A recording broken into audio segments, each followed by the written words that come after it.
Histoire le puits. Agnella, Violette et Passerose se dirigèrent lentement vers les murs brûlés de la ferme. Avec le courage du désespoir, ils enlevèrent les ruines fumantes. Ils ont travaillé assidûment 2 jours avant la fin de ces travaux. Aucun vestige du pauvre ourson n'apparaissait et pourtant ils avaient enlevé morceau par morceau, poignée par poignée, tout ce qui recouvrait le site.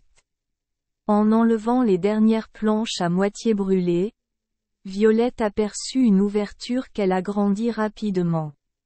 C'était l'orifice d'un puits. Son cœur battait violemment, un vague espoir l'inspirait. « Notre fils !» s'écria-t-elle d'une voix faible. « Violette. Chère Violette. Je suis là. Je suis sauvée. » Violette ne put répondre que par un cri étouffé. Elle perdit connaissance et tomba dans le puits qui enfermait son cher ourson. Si la bonne fée Drôlette n'avait pas veillé à sa chute, elle se serait cassé la tête et les membres contre les parois du puits. Mais leur aimable protectrice, qui leur avait déjà rendu tant de services, la soutint et elle tomba saine et sauve aux pieds d'ourson. Violette reprit bientôt conscience. Leur bonheur était trop grand pour qu'on puisse y croire, pour qu'on leur fasse confiance. Ils ne cessèrent de donner les plus tendres assurances d'affection. Et maintenant ils furent tirés de leur extase par les cris de Passerose, qui, perdant de vue Violette et la cherchant parmi les ruines, découvrit le puits ouvert. Regardant dans l'obscurité, elle aperçut la robe blanche de Violette et elle imagina que la pauvre fille s'était jetée intentionnellement dans le puits et y avait trouvé la mort qu'elle cherchait. Passerose a crié assez fort pour détruire ses poumons. Agnella s'avança lentement pour connaître la cause de cette alarme. « Tais-toi, Passerose !» cria Ourson d'une voix forte. « Tu fais peur à notre mère. Je suis dans le puits avec Violette. Nous sommes heureux et ne manquons de rien. »« Oh bonne nouvelle, s'écria Passerose. Je les vois, madame, venez vite, ils sont là, ils vont bien, ils n'ont besoin de rien. » Agnella, pâle et à moitié morte d'émotion, écoutait Passerose sans la comprendre. Elle tomba à genoux et n'eut pas la force de se relever. Mais lorsqu'elle entendit la voix de son cher ourson qui l'appelait, « Mère, ton pauvre fils ourson vit encore. » Elle se précipita vers le puits, et se serait précipitée dedans, si Passerose ne l'avait saisie par les bras et ne l'avait tirée brusquement en arrière. « Pour l'amour d'ourson, chère reine, ne vous jetez pas dans ce trou, vous vous tueriez.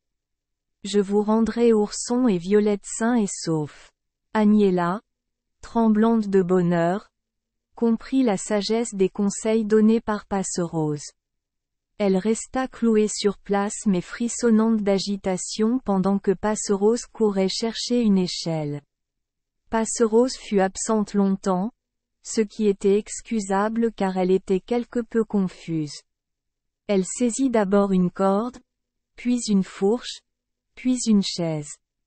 Un instant, elle songea à descendre la vache au fond du puits pour que le pauvre ourson puisse boire du lait frais et tiède. Enfin, elle trouva l'échelle devant ses yeux, presque dans ses mains, mais elle ne l'avait pas vue. Pendant que Passerose cherchait l'échelle, Ourson et Violette parlaient sans cesse de leur bonheur présent, du désespoir et de l'angoisse qu'ils avaient endurée. « J'ai passé indemne à travers les flammes, » dit Ourson, « et j'ai cherché à tâtons la garde-robe de ma mère. La fumée m'a étouffé et aveuglé. Puis je me suis senti soulevé par les cheveux et jeté au fond de ce puits où vous avez bien me rejoindre, chère Violette. Au lieu de trouver ici de l'eau, ou même de l'humidité, j'ai senti tout de suite un air doux et frais. Un tapis moelleux était étendu au fond. Vous voyez qu'il est toujours là. Il y avait suffisamment de lumière autour de moi. J'ai trouvé de nombreuses provisions à mes côtés. Regarde-les, Violette. Je n'y ai pas touché. Quelques gouttes de vin étaient tout ce que je pouvais avaler. La connaissance de ton désespoir et de celui de ma mère m'a rendu trop malheureux et la fée Drôlette a eu pitié de moi. Elle m'est apparue sous ta forme, chère Violette, et je l'ai prise pour toi et je me suis précipité pour te saisir dans mes bras. Mais je n'embrassais qu'une vague forme d'air ou de vapeur. Je pouvais la voir mais je ne pouvais pas la toucher. Ourson, dit la fée en me souriant doucement, j'ai pris la forme de Violette pour témoigner de la meilleure façon possible mon amitié. Manière agréable. Soyez réconfortés. Vous la verrez demain. Elle pleure amèrement, parce qu'elle te croit mort, mais je te l'enverrai demain. Elle vous fera une visite au fond de ce puits. Elle t'accompagnera quand tu sortiras de ce tombeau et tu verras ta mère et le ciel bleu et le soleil éblouissant que ni ta mère ni Violette ne veulent voir depuis ta perte, mais qui leur paraissait beau pendant que tu étais avec elle. Point. Vous reviendrez encore une fois à ce puits car il contient votre bonheur. Mon bonheur, m'écriai-je à la fée. Quand j'aurai retrouvé ma mère et ma Violette, je posséderai tout mon bonheur. Croyez implicitement ce que je dis. Ce puits contient votre bonheur et celui de Violette. Le bonheur de Violette, madame, c'est de vivre avec moi et ma mère. Ah! Vous avez bien répondu, interrompit Violette. Mais qu'a dit la fée? Je sais ce que je dis, répondit-elle. Dans quelques jours, il manquera quelque chose pour compléter votre bonheur. Vous le trouverez ici. Nous nous reverrons. Ourson. Souviens-toi de ce que je t'ai dit. Oui madame. J'espère que ce sera bientôt. Quand tu me reverras, mon pauvre enfant, tu ne seras guère content et alors tu souhaiteras de ne jamais m'avoir vu. Silence et adieu. Elle s'envola en souriant doucement, laissant derrière elle un délicieux parfum et une atmosphère si douce et paradisiaque qu'elle diffusait un calme paisible dans mon cœur. Je n'ai plus souffert, je t'attendais. Violette, de son côté, comprenait mieux qu'Ourson pourquoi le prochain retour de la fée lui serait pénible. Puisqu'Agnella lui avait révélé en confiance la nature du sacrifice qu'elle pouvait s'imposer. Elle était résolue à l'accomplir, malgré l'opposition d'Ourson. Elle ne pensait qu'au plaisir de donner une immense preuve de son affection. Cet espoir tempérait sa joie de l'avoir retrouvée. Quand Ourson eut achevé son récit, ils entendirent la voix aiguë de Passerose qui leur criait « Regardez, regardez, mes enfants. L'échelle, je vais vous le confier. Faites attention à ce qu'il ne vous tombe pas sur la tête. Vous devez avoir des provisions là-bas. Envoyez-les, s'il vous plaît. Nous sommes un peu démunis là-dessus. Depuis 2 jours, je n'ai bu qu'un peu de lait. Et une croûte. Ta mère et Violette ont vécu de l'air et de leurs larmes. Doucement. Doucement. Veillez à ne pas casser l'échelle. Madame. Madame. Les voici. Voici les têtes d'Ourson et de Violette. Point. Bien. Intensifié. Vous voilà. Agnella, toujours pâle et tremblante, était immobile comme une statue. Après avoir vu Violette en sécurité, Ourson sauta du puits et se jeta dans les bras de sa mère. Elle le couvrit de larmes et de baisers et le tint longuement. Le temps lui serrait le cœur. Après l'avoir cru mort pendant tant d'heures pénibles, il lui semblait un rêve presque impossible de se rendre compte qu'elle le tenait à nouveau en sûreté.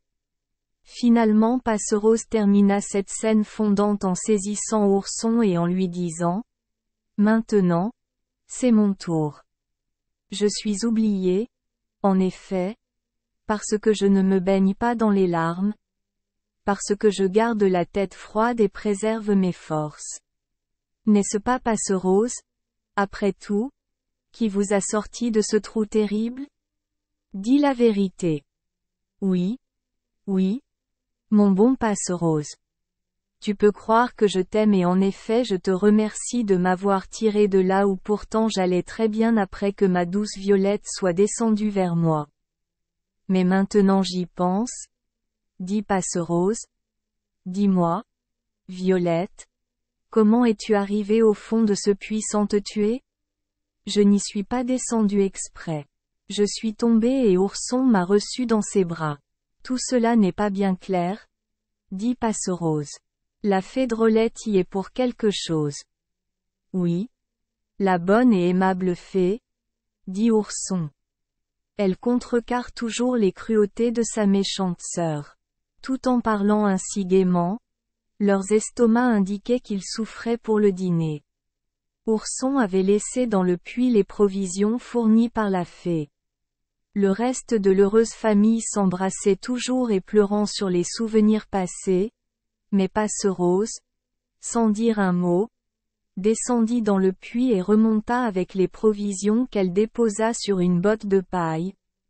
Elle disposa ensuite autour de la table 4 autres bottes de paille pour siège. Le dîner est prêt, dit-elle. Viens et mange. Vous avez tout besoin de nourriture. La bonne reine et Violette vont bientôt tomber d'épuisement. Ourson a bu un peu de vin mais il n'a rien mangé. Voici une tarte, un jambon, du pain et du vin. Longue vie à la bonne fée. Agnella, Violette et Ourson n'eurent pas besoin d'être répétés une seconde fois mais se mirent gaiement à table. Leurs appétits étaient bons et le repas excelle. Le bonheur illuminait tous les visages. Ils parlaient, riaient, s'étreignaient. Nous nous tenions par la main et étions au paradis. Le dîner terminé, Passerose s'étonna que la fée Drôlette n'ait pas pourvu à tous leurs besoins. Regardez, dit-elle, la maison est en ruine, nous sommes dépourvus de tout.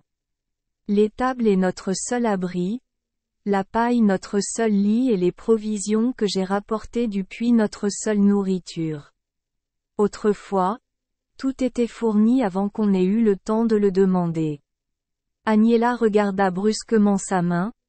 L'anneau n'était plus là. Il leur fallait maintenant gagner leur pain à la sueur de leur front. Ourson et Violette voyant son air consterné, en demanda la cause. Hélas! Mes enfants, vous me trouverez sans doute bien ingrat de m'inquiéter de l'avenir au milieu de notre grand bonheur mais je m'aperçois que pendant l'incendie j'ai perdu l'anneau que m'avait donné la bonne fée et cet anneau nous aurait fourni tout le nécessaire à la vie tant qu'il était à mon doigt. Hélas! Je ne l'ai plus. Que ferons-nous? Chasser toute inquiétude? Chère mère, dit Ourson. Ne suis-je pas grand et fort? Je chercherai du travail et vous vivrez tous de mon salaire. Et moi aussi? Dit Violette. Ne puis-je pas aider ma bonne mère et Passerose? En cherchant du travail pour toi, Ourson, tu peux aussi me trouver de quoi faire. J'irai tout de suite chercher du travail, dit Ourson. Adieu, maman. Nous nous reverrons, Violette. Leur baisant les mains, il partit d'un pas léger. Il n'avait aucun pressentiment, le pauvre garçon, de l'accueil qui l'attendait dans les 3 maisons où il cherchait un emploi. Merci les enfants des Esperluette Croisillon 39. Avoir écouté des contes de fées au jour Esperluette Croisillon 39. 8. Espérons que les histoires apporteront aux enfants des moments heureux et significatifs. Si vous aimez notre chaîne, veuillez appuyer sur le bouton S Esperluette Croisillon 39. Abonner, pour ne manquer aucune histoire intéressante. Je vous souhaite une bonne nuit de sommeil et de beaux rêves. Rendez-vous dans la prochaine histoire.